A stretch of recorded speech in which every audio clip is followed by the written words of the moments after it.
Assalomu alaykum hurmatli aziz vatandoshlarım, aziz xalqim. Men bugun yana ijtimoiy tarmoq orqali chiqib sizlarga o'zimning ustimdan bo'layotgan tuhmat, bo'xtonlar haqida gapirmoqchi edim. Men bugun O'zbekiston Respublikasi prezidentiga, O'zbekiston Respublikasi prokuroriga, O'zbekiston Respublikasi Davlat xavfsizlik qo'mitasiga hamda O'zbekiston Respublikasi Ichki ishlar vaziriga murojaat qilmoqchi edim. Mana necha yildirki men shaxsan isbotlovchi hujjatlar bilan Surxondaryo viloyat hokimi boshlig'i haligi Ulug'bek Qosimov sodir etgan jinoyatlarni ochiqchasiga borib syomkaga olib ko'rsatib beryapman. Mana qarang, Tibatni havorini maydalab taylab, Farg'ona viloyatidan yuzlab texnikalarni olib kelib turib, budjetni pullarni noqonuniy sarflab yuborayotganliklarini o'z ko'zim bilan ko'rib, o'sha Tibatni tekisligiga borib, haydalib tashlangan, buzib tashlangan yerlarni ko'rsatib, prezidentimizga murojaat qildim. Lekin birorta tekshiruvchi kelib, birorta odam kelib bu narsani ko'rgan yo'q. Bu hujjatni qalbakilashtirish maqsadda o'zicha o'zini qarorini chiqarib, Ismoilovga topshiriq berib, bu joylar haligi yoshlarga berilsin degan endi.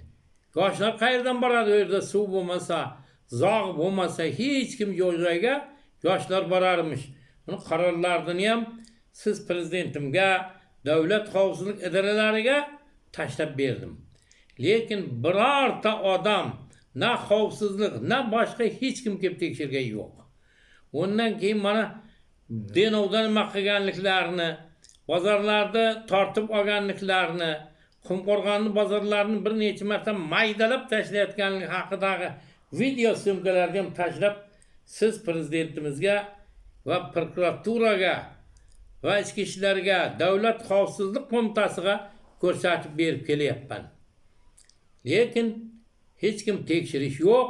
Bu o'zining hali qo'l ostida ishlayotgan axborot bo'limining boshlig'i Murod Davlatovga aytib, o'zlaricha uyushgan guruh, qalang'ir, qasang'ir bayrog'i urilib qolgan, surilib qolgan, hozirgi kunda ustidan jinoyat ishi ochilib, hali tergov olib borayotganlarni yig'ishtirib, meni har qanday so'zlar bilan haqoratlatib, shonimga tegadigan gaplarni gapirdi. Lekin birortasi biron narsa degan yo'q. Men ichki ishlarga, respublikaga ularni meni haqorat qilganligi haqidagi ovozli so'zlarni yozib tashlab berdim. Lekin birorta odam tekshirib, nima qilding degan yo'q. Mana ondan keyin bu tomoni o'tmagandan keyin bu Murod Davlatov masjidni yig'ishtirib oldi. Masjidlarga topshiriq berdi. Shu yerda suyunitning ustidan ijtimoiy tarmoqqa chiqayotganligini, uning chiqishi noto'g'ri ekanligini aytib, masjidda ig'vo tarqatasan dedi. Mana ko'rdingiz ahvolda. Men ovozini yozib oldim o'sha masjidning imomini. Ko'ryapsizmi buni? Bu tinchgina o'zining namozini o'qib berish o'rniga viloyat hokimining, mana viloyat axborot bo'limi markazining topshirig'ini bajarishga kirishdi. Mana endi bu ham yetmagandayin bu yunkugur Murod Davlat endi prokuratura ichki ishlarni yig'ishtirib olib, meni ustimdan har xil tuhmat, bo'xtonlar yozdirib, menga nisbatan 140-modda ikkinchi qismim, 139-modda ikkinchi qismini qo'yib, meni ustimdan ish qo'zg'attiribdi. İşte Qumqo'rg'on tuman ichki ishlar bo'limi Boboyev degan qo'zg'atdi. Qarang bu. Boboyev men tanimasam, boshqa qilmasam, men so'kkan emishman Akbar klasterda. Qaysidir so'kkan ekanman. O kishi mening 48 tonna paxtam pulini bergan yo'q. Bu haqida respublika ichki ishlariga, davlat xavfsizlik qo'mitasiga, prokuraturaga arz yozdim. Tergovga jo'natildi. Tergov tekshirib sizga javob beradi deydi. Hech qanday tekshirish yo'q, paxtamda puli yo'q. Ondan keyin men nima qildim? So'kkanim yo'q. Hali xotining ishdan tushirdimmi, enang ishdan tushirdimmi deb savol berganman. Lekin onangni, bolangni deb so'kkanim yo'q. Bu nima degan gap? Men ustimdan ish qo'zg'atib, boshqa qilib, o'yin qilishga bular tayyorlayotgan. Xo'p, Men masalan savol beryapman. So'rayotganim yo'q. Bu ko'rsovg'a tergovchi buni tushunmay, buni haqoratga kiritib borib, Xadija Sulaymonova degan bir uyun-kuygur haligi bor, ekspert bor. Shundan borib Qumqo'rg'on tuman ichki ishlar bo'limidan Odil degan uchastkoviy borib xulosa yozdirib kelyapti. Mana Akbardan qalbaki arza yozdirib olib, uni arzasini Sulaymonova ekspertga yuborib haqorat qildi deb xulosa olib kelgan. Undan keyin bo'ydan Mamatova marhamat degani bor bir. U kishi endi menga bir necha marta tuhmatlar qilib, boshqa qilib, mana shu Qumqo'rg'on tuman prokurori boyagi Sharob Akbar bilan kelishib, uning nomidan meni ustimdan meni qamab qo'yib arza qabul qilib olib, uning mana arzasi bilan tuhmatdan menga 168-4-qism qo'yib sudlantirgan edi. O'sha menga qo'yilgan boyagi o'sha yerda hammomni o'zlashtirib ketdi degan hammomni mutaxassislar kelib tekshirib ko'rib 0 qiymat deb xulosa berib hujjat berib ketgan.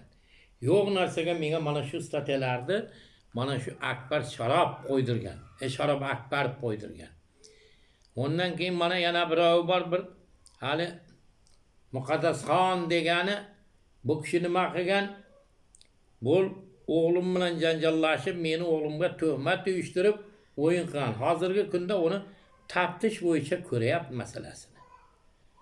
Mana endi bo'lsa meni haqorat qildi debdi. Mana shirkatni qancha echkisini yeb ketdi, qo'yini yeb ketdi, qo'yni o'lib ketgan yerining bo'yniga qo'ydirib bergan tergovchi bilan kelishib. Mana shu narsalarni qonun asosida gapirganman men. Ondan keyin bir Madinaxon degani bor. Qizimni ham tuhmat qilib, boshqa qilib haligi sudlantirgan. Biz hozirgi kunda taftishga arza berganmiz. Mana arzamiz xudo xolasa ko'rilyapti. Buni mana Sharob Akbar Qumqo'rg'onning sudi Tog'oyevga aytib, asossiz ravishda jazo tayinlatib yubordi. Bu Tog'oyev degani endi xudodan topkur. Mana shu har xil tuhmat bo'xton bo'yicha mana shu jahon chempioni bu. Odamlarni hech so'zsiz qamab yuboradi. Mana shunday o'yinlar qilib, meni ustimdan ish qo'zg'atib, mana Madinaxon deganni mana hozir ovozni qo'yib beraman. Bir begona xotinni eri bilan ayshrat qilgan u kishi. Uni keyin bechora boyagi xotin erini urushib, bunga telefon qilib, sen nimaga bunday qilyapsan desa, men Shoberdining qizini yo'q qilib yuborganman. Sen kimsan? Seni qamataman, bitaman deb boyagi ayolni qo'rqitgan. Mana hozir o'sha ayolni ovozni qo'yib beramiz.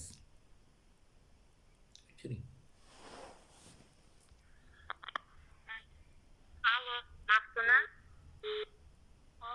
O'chib qoldimi telefon? Maftuna, men masalan sizni oldingizga borgan bo'lmasam, to'g'rimi? Siz bundoq oldimga keldingizda, opa, sizni botqoqqa botirgan ayol, mana shu Madina, meni ham erimga SMSlar yozyapti, jonim asalim deb dedi, to'g'rimi? To'g'rimi? Ha? Dedim, aytdim. Ha, nimaga endi o'shani aytmaysiz mana? Mana SMSlari opam telefonida turibdi. Aytaman dedi. Mana hozirgacha oilangizni buzib telefonlaringizni yig'ib sindirib yotibdi. Nimaga aytmaysiz? Men masalan oldingizga borgan bo'lmasam, o'zingiz kelib shunaqa dedingizmi, endi aytmaysiz. Ayting. Mana shunday ham oilangizni buzyapti, telefonlarni sindirib yotibdi eringiz. Nima haqqi bor mana ayolni xo'rlashga? Nimaga endi aytmay qoldingiz, qo'rqib? Ayting, SMSlarini bering menga. Menga hech kimdan qo'rqayotgan, opa, menga tinchlik kerak. Enasini olib kirib ketsin shu bilan menga. Borsa shuni oladimi, nima qilsa qilsin. Men uni misol uchun hozir borib itoni nima ish qilayotganini ham ko'rayotganini boshqami. Bilganini qilsin. Menga shu 3 bola, menga shu tinchlik kerak. Mana hurmatli aziz xalqim, men bu narsalarni aytishdan maqsadim mana hamma ko'rib turgan mana O'zbekiston Respublikasining Jinoyat kodeksi bor. Meni ham qizimni ham ma'muriy jazo tayinlanmasdan 41 qo'llanmasdan turib, to'g'ridan to'g'ri Tog'oyev haqorat qo'yib bergan. Axir bu qachon Surxondaryoda adolat bo'ladi? Qachon haqiqat bo'ladi? Mana endi men raddiya arza berdim. Meni üstümden 140 hamda 139 bilan ish qo'zg'atib, Qumqo'rg'on tuman ichki ishlar bo'limiga beribdi. Qani ayting, mendan biron marta bir so'roq yo'q, olgan yo'q, yo boshqa qilgan yo'q. To'g'ridan to'g'ri borib, mana uying kuyib ketgir, üstüne bombalar tushib ketgir, mana Hadisha Sulaymonovadan borasab, haqorat, boshqa qashqa deb yozdirib olib kelyapti. Bu qachon adolat bo'ladi, o'rtoqlar? Ayting, endi biz hurmatli prezident sizning jinoyatni ochinglar, korrupsiyani yo'qotaylik deb qilgan murojaatingizga asosan biz bir jinoyatni ochaylik deb chiqib sharmanda bo'ldik. Mana men qonunga asoslangan holda raddiya arza berib o'tiribman hozir. Mana Qumqo'rg'on tuman prokurori Sharof Akbarov meni 2 yil oldin uyimda tursam, mana xuddi shu bugunga дейін har xil faktlar to'plab boshqa qilib meni anavi hozirgi kunda viloyat sudida ishlayapti, haligi Otabek Tog'ayev degani bor, ikkovi kelishib olib menga qidiruv e'lon qilibdi. Ko'ryapsiz, meni bir marta polisga bergan yo'q, ya bir marta chaqirgan yo'q. Mana shu Qumqo'rg'on jinoiy ishlar sudining sobiq raisi Otabek Ergashevlar o'zaro jinoiy til biriktirib menga qidiruv e'lon qilgan. Beni bir marta polisga bergan yo'q, ya bir marta chaqirgan yo'q, ya bir marta telefon qilgan yo'q. Mana ko'rdingizmi? Ana uchastkovoy militsiya ma'lumotnoma berdi menga shu paytda. Shobersin uyida edi, hech kim chaqirgan yo'q, hech kim polisga bergan yo'q deb. Pochta ma'lumotnoma berdi. Shobersin nomiga nisbatan hech qanday poveska chaqiruv qog'ozi chiqilmagan deb berdi. Hozirgacha ma'lumotnomasi saqlab o'tiribman. Ondan keyin mana mahalla ma'lumotnoma berdi. Shobersin uyida edi, hech qayerga chiqqan yo'q deb berdi. Butun xalqim to'polon qilib chiqdi, janjal qilib chiqdi. Hammasini ma'muriy jazo tayinlab, ishtarab taylab, bechoralarni jazo tayinlab tayladi. Mana shu hammasini shu Akbar, ana Sharof Akbar bilan boyagi Otabek Ergashev qildi. Qachon O'zbekistonda haqiqat bo'ladi, qachon adolat bo'ladi? Ayting Shavkat Miromonovich.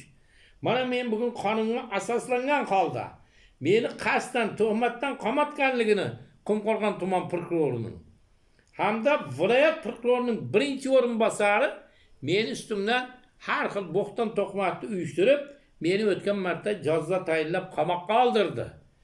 Endi bugun yana har xil dokument hujjat qilib meni qamoqqa olish maqsadda mana Surxondaryo viloyat prokurorining birinchi o'rinbosari mana hujjat qilib xat qilib berib o'tiribdi. Ey azizlar, aziz vatandoshim, qachongacha O'zbekistonda adolat, haqiqat oyoq osti bo'ladi bu? Bu men qonunga, qonuniy tartibda viloyatda uyim kuygur boynag'i Ulug'bek Qosimov turibdi. Birinchi o'rinbosar boynag'i oting o'chkir Ravshan Namozov turibdi. Ondan keyin ichki ishlari ham shu menga qarshi hammasi. Qumqo'rg'onda bu Sharof Akbar turibdi. Men qonunga asoslangan holda raddiya arza beryapman, lekin raddiya arzamni qabul qilmayapti. Hurmatli Shavkat Miromonovich, Iosif Vissariyevich Stalin nomida Moskvada turib bo'kirsa Surxondaryoda odamlar chichiverardi. Qonun shunchalik kuchli edi. Mana Sovet davrida qonun juda kuchli edi. Odamlar nohaqdan qamalib, qamoqxonalarda yotmas Shavkat Miromonovich. Bu nima degan gap? G'ring degan odamni har xil tuhmatni uyushtirib olib qamoqqa taylayapti. Ko'ryapsizmi? Mana trillion pulni jutdi bu viloyat hokimi. Men bu haqida xabar berdim. Kelib tekshirish o'rniga bu mening ustimdan har xil bo'xton tuhmat ish qo'zg'atib o'tdi. Hurmatli aziz xalqim, mana endi o'zlaringiz eshitdilaringiz, o'zlaringiz ko'rdilaringiz. Mana qonunni ham oyoq osti qilib menga qasddan ish qo'zg'atib o'tiribdi. Ba'zi bir prokuratura xodimlari ham meni ustimdan arza yozib, meni haqorat qildi deb men ko'pini tanimayman. Bu kishilar ham arza kiritibdilar. Endi eng achinarlisi ichki ishlar bilan birovi, bilmayman qaysi go'rda ishlaydi, shu ichki ishlardan deb aytayapti. Bu kelib mard bo'lsang, ha ichki ishlardagi ayt. Kelib buni o'zlashtirib ketgan Ulug'bekni yegan o'g'irliqlarni sen bir ko'rgin. Meni aybsiz ayblab yuborib o'tirmay. Ya rahmatlılarını satıvergen tamarkalarını kelip görgün bir. Agar insan bolsan, yana Toshkentda turib, qonunda egasi bo'lib turib, sen menga nimaga qasddan ish qo'zg'atyapsan? Kim sen o'zingga bu yoqqa qara, bo'lsang 4 kunlik rahbarsan. İchki ishlarda ishlaysan. Lekin vaqti keladi og'ajon, ko'taringni sug'urib olar kerakli odamlar. Sen bu odamga qasddan ish qo'zg'atma.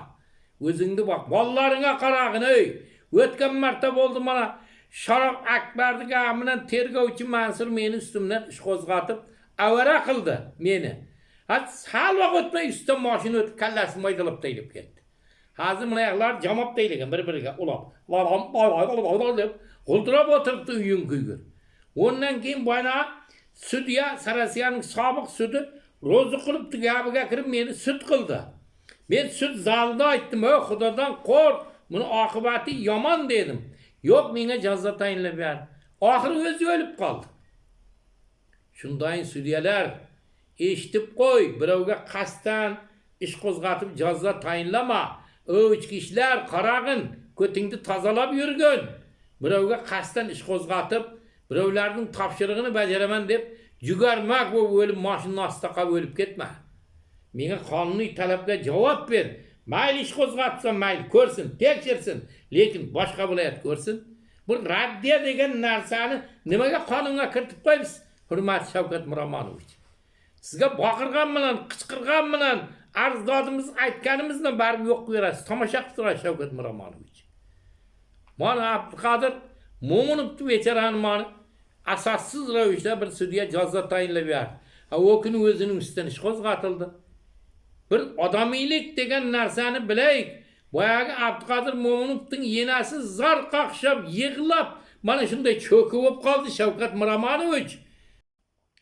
Hurmatli aziz vatandoshlarim, men mana bor gapni aytdim. Qonun doirasida raddiya arza berdim. Mana shu raddiya arzamni hurmatli prezident qabul qilib, mayli men agar bir jinoyat qilgan bo'lsam, birovni nohaqdan haqorat qilgan bo'lsam, mayli og'zimni otib tashlang. Men roziman. Meni paxtamni pulini bermagan boyna Akbar degani Qumqo'rg'onda kamida bir 80% yerini sotib olgan. Xilop zavodam qolmadi, bundan xilop punktam qolmadi. Mana fabrikalargacha sotib olib qo'ydi. Bu kishi endi men ustimdan da'vo arza yozibdi. Agar mard bo'lsang tergovchi, buni tega yet. Akbar soliqni to'layapti. Ha? Akbar buncha dunyoni olib solig'ini qanday to'layapti? Qaysini hisobiga? Mana paxtakorlarimizni paxtasini qabul qilib pulni bermaydi. Soliq to'layman deb. Boshqa qilib mana Ulug'bek Qosimov bir chet elga chiqsa, yonida turib karman chamadonni to'ldirib pulni ko'tarib yonida haydaydi bu. Bunga bir chora ko'ring Shavkat Miromonovich. Xalqni qarg'ishi yaxshilik qolib kelmaydi. Xalqni zarqaqshatmang. Qancha odam nohaqdan turmada yotdi, qiynalib. Aybsiz ayblanib yotdi. Xudo xolasa mana bularni ham ko'z yoshlari uradi. Mana prezidentimiz Karimov to'g'ri xato kamchiligi bo'lgandir, boshqasi bo'lgandir, lekin bechora bir yilda 2 marta amnistiya berardi. Odamlarni qadriga yetardi. U bilar edi ko'pi nohaqdan yotganini qamalib. Shuning uchun ham xalqni rahmini yeb amnistiya berib ozod qilishdi. Mayli bizni ozod ham qilmang. Iloji bo'lsa qamab yo'qoting, lekin qonun doirasida bizning raddiya arzamizni qabul qiling. Mana men butun xalqim, yelim guvohligida beryapman. Mana raddiya arzi. Ayni javobgar qilsin, aybim bo'lsa boshqa viloyatga o'tkazib bering. Faqat Surxondaryo bilan Qashqadaryo tergovchilar bo'lmaydi. Boshqa viloyatga mayli Toshkentga o'tkazib berasizmi, Farg'onaga o'tkazib berasizmi, Samarqandga o'tkazib berasizmi, biz rozimiz. Mana mening qonuniy iltimosimni bir qondirib bering, hurmatli Shavkat Miromonovich. Aziz vatandoshim, aziz xalqim, hammalaringizni Alloh o'zi qo'llasin. İşleriniz o'ngidan kelsin, martabalaringiz ulug', yuzlaringiz yorug' bo'lib mana shunday bir gullagan diyorimizda sog' salomat o'ynab kulib yuringizlar bizlar baxtimizga. Yoshlarimizga umr bersin. Kelajagi porloq bo'lsin Xudo xolasa yoshlarimizda. Robbana atina fid dunya hasanatan va fil oxirati hasanatan va qina azobannar rahmat.